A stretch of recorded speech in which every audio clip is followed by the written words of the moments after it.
이번 영상에서는 한 가지 목표를 두고 달려가고 있는 코스모스 기반 레이어 1, 세이 네트워크에 대해서 알아보도록 하겠습니다. 세이 네트워크의 배경, 목적, 기술적인 특성, 투자자로서의 주의할 점, 마지막으로 가치평가 이렇게 5부분으로 나누어서 살펴보도록 하겠습니다. 세이 네트워크는 2023년 8월 달에 런칭을 했고 델파이 디지털, 점트레이딩, 멀티코인 캐피탈과 같은 크립토 섹터에서 잘 알려진 투자자들로부터 투자를 받았습니다. 세이 네트워크는 새로운 기술의 성지인 베이에리아에서 태어나고 자란 2명의 설립자가 있습니다. 제프 뱅은 골드만삭스와 벤처캐피탈에서 일을 한 경험이 있고 제이 저그는 로빈후드에서 있었던 게임스탁 주식 스캔들을 겪고 나서 탈중앙에 대한 필요성을 느끼고 크립토 섹터에 뛰어들었다고 합니다. 이런 배경 때문에 처음 세이 네트워크의 첫 번째 컨셉은 탈중앙화된 로빈후드였다고 합니다. 하지만 기존에 존재하고 있던 레이어 1 체인들을 보고 자신들이 원하는 거래소를 만들기 힘들다는 것을 깨닫고 섹터 맞춤형으로 새로운 레이어 1을 런칭하기로 결정을 내렸습니다. 제가 개인적으로 세이 네트워크에 관심을 가지게 된 것은 2023년에 새롭게 런칭한 다른 일반적인 목적 블록체인들에 비해 목표가 뚜렷하다는 점에서입니다. 세이 네트워크의 설립자들은 크립토의 가장 궁극적인 사용이 디지털 자산의 교환이라고 정의를 하고 이것을 최대한 용이하게 할 수 있는 체인을 만드는 것을 목표로 하고 있습니다. DYDX처럼 하나의 거래소를 운영하기 위해서 만든 앱체인이 아니고 디지털 자산의 교환에 초점을 맞춘 섹터 특화 레이어 1이라는 점이 다른 레이어 1들과의 차이점이라고 할 수 있겠습니다. 또한 앱체인의 단점이라고 할 수 있는 유동성이 쉽게 앱체인으로 들어오기 힘들다는 점을 중간 지점인 섹터 특화라는 독특한 포지셔닝을 통해 다른 앱체인들과도 차이점을 두고 있습니다. 앞으로 다룰 내용이지만 세이 네트워크는 디지털 자산의 교환을 위한 최적화를 위해 어쩔 수 없이 단점 또한 가지고 있긴 합니다. 하지만 디지털 자산의 교환 섹터에 최적화된 첫 번째 블록체인이라는 점에서 디지털 자산 교환의 대표적인 이용이라고 할 수 있는 디파이와 NFT 거래소 중에 승자를 고르기 힘든 경우 일종의 이 두 섹터의 인덱스 역할을 할 수도 있을 것 같습니다. 블록체인 네트워크의 트릴레마라고 알려져 있는 확장성, 안전성, 탈중앙화 같이 거래소의 트릴레마도 존재합니다. 세이 네트워크는 이것을 확장성, 탈중앙화, 자금의 유용성이라고 정의를 하고 이 세 가지 중요한 가치를 모두 최적화할 수 있는 블록체인을 만드는 것을 목표로 합니다. 블록체인 거래소는 대규모 거래량을 처리하기 위한 확장성이 필요합니다. 그러나 분산화가 필요한 탈중앙 거래소는 거래를 처리하는 데 많은 컴퓨팅 파워가 필요하여 확장성이 제한됩니다. 디파이에서 많이 쓰이는 오토메이팅 마켓 메이커 AMM은 투명성과 탈중앙화를 담보할 수 있지만 거래가 이루어질 때 주문 가격과 실제 거래 처리 가격의 차이가 발생하는 프라이스 스프리트가 발생될 수 있고 제한적인 자산들만 거래가 가능하게 됩니다. 반대로 리밋 마켓 오더를 사용할 수 있는 중앙화 거래소는 이런 문제가 해결되지만 탈중앙화되어 있지 않고 거래소 내부의 사정을 알 수 없어 FTX 같은 사건이 발생할 가능성이 존재합니다. 탈중앙화된 거래소는 네트워크상의 여러 노드에 의해 거래가 인정을 받기 때문에 전체 시스템의 실패를 피할 수 있다는 장점이 있습니다. 하지만 거래소들이 탈중앙화를 획득하게 되는 경우 중앙 집권화되어 있는 거래소들에 비해 확장성이 떨어지는 성향을 가지게 됩니다. 자금의 유용성이라는 것은 가능한 사용자금과 유동성을 효과적으로 활용하는 능력을 의미합니다. 이런 측면에서 리퀴디 프로바이더가 자금을 예치하여 거래 환경을 조성하는 오토메이티드 마켓 메이커 AMM 모델에서는 종종 LP가 심각한 손실에 직면하는 비용이 들기 때문에 자본 효율성이 낮다고 할 수 있습니다. 이렇게 풀기 어려운 거래소의 트릴레마를 극복하기 위해 세이 네트워크는 여러 구조적인 접근을 통해 사용자들이 더 나은 거래소 경험을 할 수 있도록 노력을 하고 있습니다. 세인 네트워크의 주요 디자인인 트윈 터보 합의 과정에 대해서 알아보겠습니다. 트윈 터보 합의 과정은 두 가지 주요 요소로 구성됩니다. 인텔리전트 블록 프로퍼게이션과 옵티미스틱 블록 프로세싱입니다.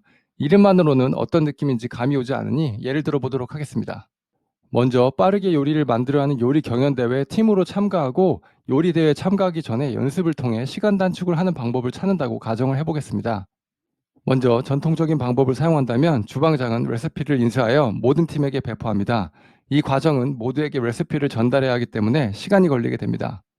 레시피를 받고 나서 팀 멤버들이 모든 재료를 다 모을 때까지 기다립니다. 이 과정에서 일부 재료가 부족하거나 찾는 데 시간이 걸려서 전체 과정을 지연시킬 수 있습니다. 트윈 터보 합의 과정이 아닌 전통적인 방법을 통한 합의 과정에서는 이렇게 시간이 낭비되는 부분을 찾을 수 있습니다.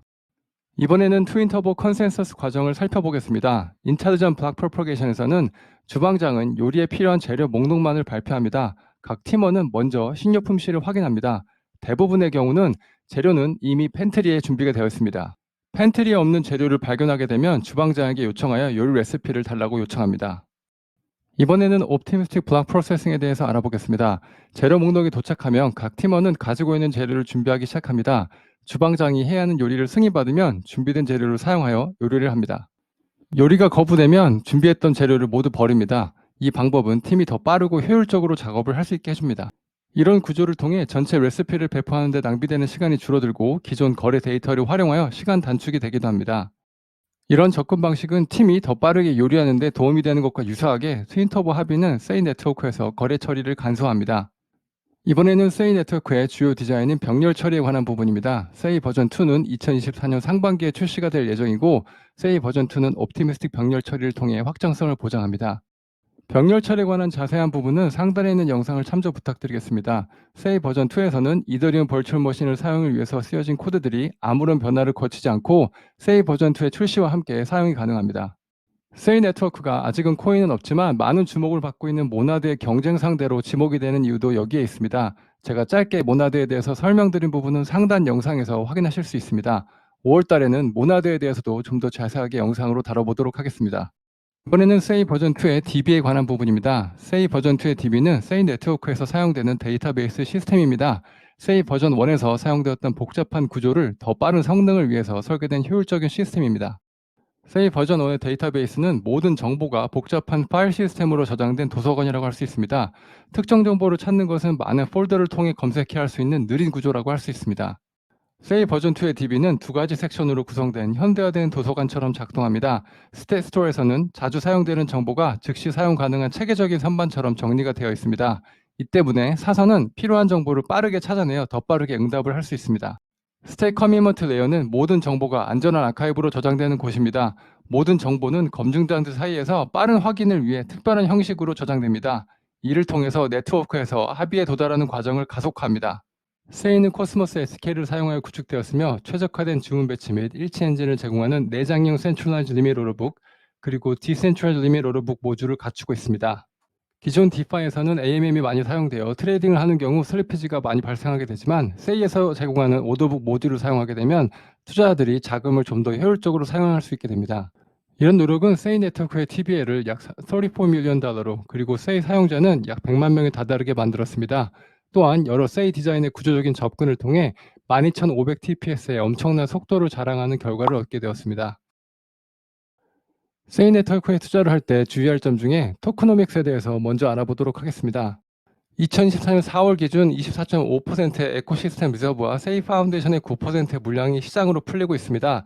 하지만 2024년 8월부터 약 35%의 물량이 쏟아지기 시작합니다. 현재 시장에 풀리는 세이 코인이 약 2.8빌리언이라는 것을 감안했을 때 상당량의 물량이 2024년 8월부터 시장에 풀릴 예정이라는 점은 투자자로서 눈여겨봐야 할 점이라고 할 수 있습니다. 세이는 상대적으로 속도가 빠르고 확장성을 담보할 수 있는 퍼미션 블록체인입니다. 때문에 디지털 자산의 교환이라는 목적에 집중할 수 있지만 디벨로퍼들이 스마트 컨트랙트를 사용할 때 제한을 하고 세이 가버넌스에게 허락을 받아야 합니다. 이런 이유 때문에 다양한 프로젝트들이 세이 네트워크에 참여하기 어려워 보이고 세이의 TVL은 앱터스와 수위에 비하면 낮은 편이라는 생각이 들기도 합니다. 세이 버전 2가 첫 번째 병렬 EBM 호환이 가능한 체인이라는 마케팅을 하고 있지만 모나드 또한 병렬 EBM이라는 타이틀로 많은 관심을 받고 있습니다. 물론 섹터 특화된 세이와 달리 모나드의 경우 일반적인 목적 레이어 1이지만 최적화된 병렬 EBM이라는 타이틀을 두고 경쟁을 할 수밖에 없어 보입니다. 마지막으로 세이 네트워크의 가치평가 부분입니다. 세이의 가치평가가 어려운 부분이 첫 번째로 나타난 섹터에 특화된 레이어 1이라는 점에서 과거 다른 블록체인들의 가격 성장 과정을 이용하는 것이 어려운 부분이 있습니다. 세이는 현재 2024년 4월 23일 기준 약 6.8 빌리언 FTB를 가지고 있습니다.